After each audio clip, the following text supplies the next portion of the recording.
በጌታችን በመድኃኒታችን በኢየሱስ ክርስቶስ ጸጋና ፍቅር ሰላም ለእናንተ ይሁን። ጌታ ኢየሱስ ክርስቶስ ጌታ ነው። እግዚአብሔር አባታችንና አምላካችን ደግሞ ዛሬ ሊባርከን ሊቀድሰን ስለወደደ እግዚአብሔር ስም ብሩክ ይሁን።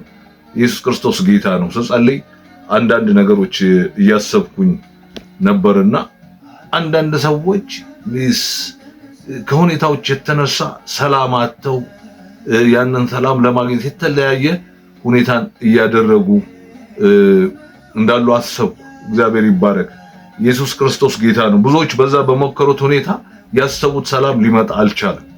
ነገር ግን እኔ ዛሬ አንድ ነገር መናገር እፈልጋለሁ ወገኖቼ።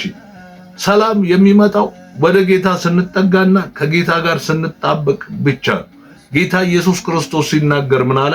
ዓለም ከሚሰጣችሁ ሰላም እኔ የምሰጣችሁ ሰላም ይበልጣል። ዓለም የሚሰጠን ሰላም በሁኔታዎች፣ በችግሮች፣ በተለያዩ እንትኖች ከኛ ሊርቅ ይችላል፣ ሊሄድ ይችላል። ገብቷችኋል? ዓለም የሚሰጠውም ደስታ እንደዚህ ነው። ኢየሱስ ክርስቶስ ጌታ ነው። ሐዋርያው ጳውሎስ በፊልጵስዩስ እስር ቤት እኮ ሆኖ ምን አለ? በውጭ ላሉትን ቅዱሳን ሲያጽናና በጌታ ደስ ይበላችሁ አለ።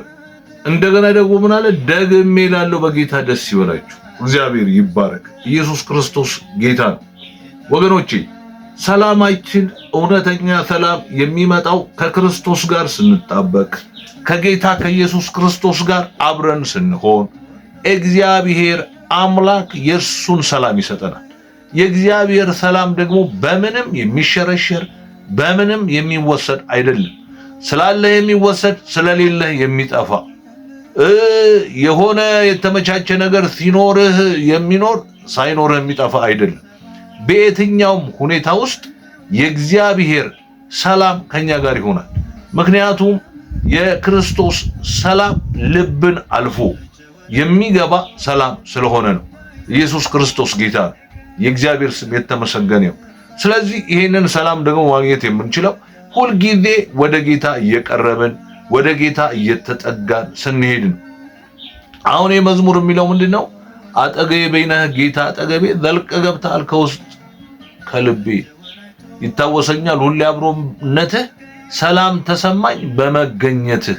ሁሉ ሰላም ነው። ልክ ነው። ሁሉ ሰላም ነው። ጌታ ከኛ ጋር ከሆነ ሁሉም ነገር ሰላም ነው። በፊታችን የሚያወዛብረን የሚያደናብረን ግራ የሚያጋባን ነገር ሁሉ እሱ ውሸት ነው ወገኖቼ።